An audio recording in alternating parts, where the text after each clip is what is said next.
ఓం శ్రీ గణేశాయ నమః. ఓం శ్రీకృష్ణ పరబ్రహ్మణే నమః.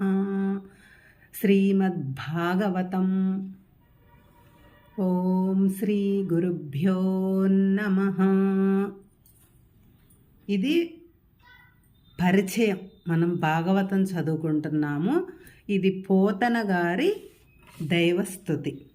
పలికెడెది భాగవతమట, పలికించు విభుండు రామభద్రుండట, నే పలికిన భవహర మగునట, పలికెద వేరుండుగాద పలుకగ నేల. నేను చెప్పబోయేదేమో భాగవతమట, పరమ పవిత్రమైన ఆ మహాపురాణమును నా చేత చెప్పించే విభుడేమో సాక్షాత్తు ఆ శ్రీరామచంద్ర ప్రభువేనట. నేను ఈ భాగవత గాథను చెప్తే సంసార బంధం తొలగిపోతుందట. అందుచేతనే ఈ భాగవతాన్నే చెప్తాను, ఇంకొక గాథ చెప్పటం ఎందుకు? అయితే చిత్రం ఏంటంటే, శివుడే కానీ బ్రహ్మదేవుడే కానీ ఈ భాగవత తత్వాన్ని చక్కగా సమగ్రంగా చెప్పటానికి సమర్థులు కానప్పుడు ఇక నాలాంటి సామాన్య మానవులకు అది సాధ్యపడుతుందా? అయినా పెద్దలైన పండితుల నుంచి విన్నంత వరకు, నా మనోనేత్రానికి గోచరించినంత వరకు, వాటిలో నాకు తెలియవచ్చినంత వరకు వివరించటానికి నేను ప్రయత్నిస్తాను. రామ, గుణాభిరామ, సూర్యవంశ సాగరానికి చంద్రుని వంటి వాడా, నీలమేఘశ్యామ, రావణ సైన్యాంతక, రాక్షసులనే పర్వతాలను ఖండించే వజ్రాయుధాది శుభా బాహువనే రాక్షసుని యొక్క బలదర్పంధకారానికి సూర్యుని వంటి వాడా, కాంక్షలు లేనివాడా, అవనీపతుల లోకానికే సూర్యుని వంటివాడా, అవనీపతులలో అగ్రగణ్య పార్వతిచే స్తుతింపబడేవాడా, రాఘవా రాఘవా నీకు వందనములు.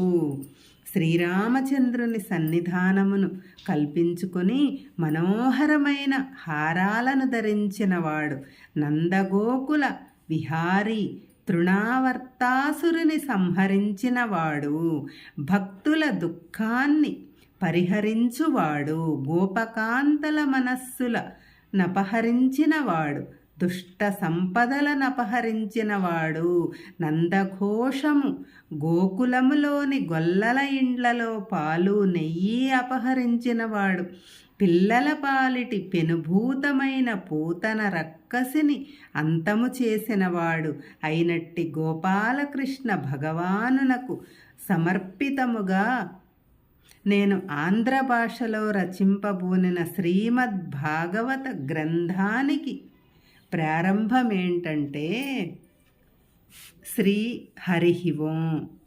శ్రీమద్భాగవత సంగ్రహము. ఇది ప్రథమ స్కందము. సౌనకాది ఋషులకు సూతుడు చెప్తున్నాడనమాట. సూతులు చెప్పినటువంటి భగవదవతార గాథ. పూర్వము నైమిసారణ్య మనబడే విష్ణు క్షేత్రంలో సౌనకాది ఋషులందరూ చేరి శ్రీహరి సాయుధ్యార్థులై 1000 సంవత్సరాలు సత్రయాగాన్ని నిర్వర్తిస్తుండగా శ్రీహరి కోసం అందరూ నైమిసారణ్యంలో సౌనకాది ఋషులందరూ అక్కడికి చేరి 1000 సంవత్సరాలు సత్రయాగాన్ని చేశారు. వేదవ్యాస శిష్యుడైన రోమహర్షుని పుత్రుడగు సూతుడు అక్కడకు వచ్చాడనమాట. అతడు ప్రసిద్ధ పౌరాణికుడు. అతన్ని ఆహ్వానించి ఋషులందరూ ఇలాగా వేడుకున్నారు. ఈ ఋషులందరూ వేడుకున్నారనమాట. ఓ మహాత్మా, సూత మహాశయ, వ్యాసమునీంద్రాదులు నీ తండ్రికి చెప్పిన పురాణాలన్నీ నీకన్నీ మనోగతమై ఉన్నవి కదా, మాకై తెలియజెయ్యి. ఈ కలియుగంలో మానవులు మందబుద్ధులై అల్పాయుష్కులు, భోగలాలసులు, సోమరులు, రోగగ్రస్తులు, మందభాగ్యులు, మోక్షాసక్తి లేనివారు అవటం చేత విస్తృతంగానున్న వేదశాస్త్రాలను అధ్యయనం చేయటానికి కానీ, పఠించి ఆ ధర్మాలను పాటించటానికి కానీ, సనత్కర్మన ఆచరించటానికి కానీ, సత్కర్మలు ఆచరించటానికి కానీ అసమర్థులై ఉన్నారు. అట్టివారిని తరింపచేయటానికి దేవకీ వసుదేవాత్మజుడైన శ్రీకృష్ణ పరమాత్మ యొక్క దివ్యగాథా శ్రవణాలను సులభ సాధ్యమైన ఏకైక మార్గమని వినియున్నాము. ఆ భగవానుడు పుణ్యశ్లోకుడు, కీర్తించిన వారిని విన్నవారిని పునీతం చేయువాడు. ఆయన యొక్క ఆ కృష్ణ భగవానుని యొక్క పుణ్యగాథలను మాకు వివరించయ్యా, మా జన్మలను సార్థకం చేసుకుంటాము, మా జన్మలను సార్థం చేసుకుంటాము అని ప్రార్థిస్తున్నారన్నమాట.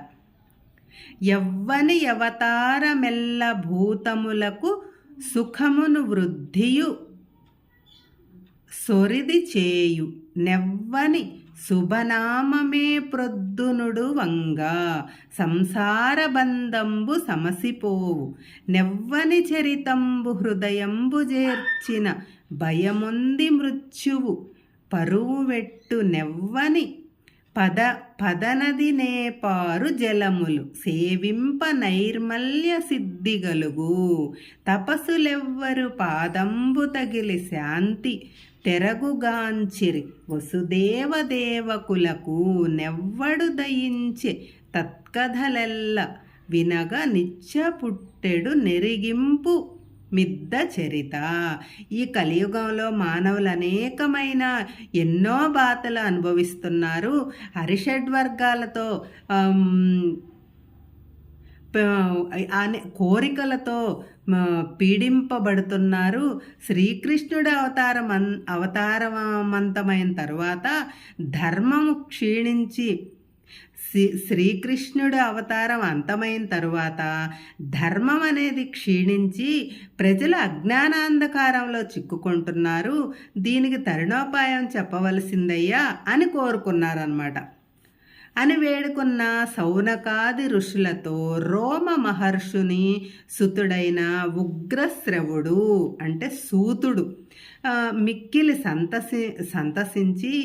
సంతసించిన వాడే ఇలాగా చెబుతున్నాడు, నేను చెప్తున్నాను అని ఆయన ఎంతో ఆనందపడి ఇంక చెప్పటం మొదలుపెట్టాడు. సూతుడు ప్రప్రథమంగా శ్రీసుఖదేవునికి, నరనారాయణ ఋషులకు, పురుషోత్తములైన శ్రీకృష్ణునకు, సరస్వతీదేవికి, వ్యాస మునీంద్రునకు, బ్రహ్మదేవునకు నమస్కరించి ఉపక్రమించాడనమాట. ఓ మునీశ్వర్లారా, మానవాళికి అంతటికీ మంగళకరమైనట్టు మీ యొక్క కోరిక చాలా మంచిది. మీరు మంచి కోరిక కోరారు. శ్రీకృష్ణుడి చరితమును వినాలనే సత్సంకల్పము సర్వశుభదాయకము. ఆయనను కొలవటమే మానవులకు అత్యుత్కృష్టమైన కర్తవ్యము. ఆయన్ని కొలవటమే మహాభాగ్యము. ఆయన యందు అనన్య భక్తియే జ్ఞాన వైరాగ్యాలను ఆయన్ని కొలిస్తేనే అనన్య భక్తితో కొలిస్తే జ్ఞాన వైరాగ్యాలు ప్రసాదిస్తాడాయన. మానవులు శ్రీహరి యొక్క దివ్య లీలాగాథలను వింటూ ఆయననే ఆరాధిస్తూ కీర్తిస్తూ ధ్యానిస్తూ ఉంటే సంసార బంధాల నుండి విముక్తులు అవుతారు. సర్వహృదయాంతర్యామి అయిన శ్రీకృష్ణుడు భక్తులు వింటూ ఉండే తన యొక్క గాథలను వింటూ ఆనందిస్తుంటాడు. వారి గానం చేస్తుంటే తన కీర్తనలను వింటూ తన్మయుడవుతాడు. వారిలోని భక్తి పెరుగుతున్న కొద్దీ కామక్రోధాదులు క్షీణించి బుద్ధి శుద్ధమవుతుంది. భగవదతత్వమును ప్రకాశిస్తుంది. ఆ కృష్ణ భగవానుణ్ణి ప్రార్థిస్తూ ఆయన మాటలు వింటుంటేనే మన బుద్ధి శుద్ధి అవుతుందట. భగవతత్వము ప్రకాశిస్తుంది. అద్వితీయమైన అవ్యక్త పరమాత్మ తన మాయాశక్తిచే బ్రహ్మ విష్ణు మహేశ్వరులుగాను నానాతత్వముతో కూడిన జగత్తుగాను వ్యక్తమవుతాడు. ఆ పరమాత్మను దర్శించటమే మానవుని పరమలక్ష్యము. ఆ పరమాత్మయే సకల చరాచర సృష్టిని దాని యొక్క స్థితి లయాలను నిర్వహిస్తూ అనేక రూపాలలో అవతరిస్తూ పరిపాలిస్తుంటాడు. ఈ భగవదవతార గాథల సంకలనమైన భాగవతాన్ని విని మానవులు తరిస్తారు. భగవంతుని అవతారాలు. బ్రహ్మదేవుడి నుంచి గరిక దుబ్బు వరకు గల సకల జీవరాశులను పరబ్రహ్మ స్వరూపుడైన పరమేశ్వరుడు సృజించినాడు.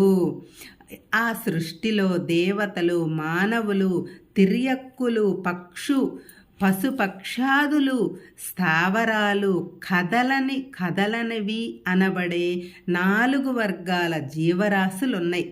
వాటిలో స్త్రీ పురుష లింగ భేదాలు, సత్వరజస్తమోగుణ స్వభావ భేదములు ఏర్పడ్డాయి. మానవజాతి ప్రవర్తనను క్రమబద్ధం చేయటానికి బ్రహ్మచర్య, గార్హస్య, వానప్రస్థ, సన్యాసములనబడే ఆశ్రమ ధర్మాలు, బ్రాహ్మణ, క్షత్రియ, వైశ్య, శూద్రులు అనబడే వర్ణ విభజనలు చేయబడ్డాయి.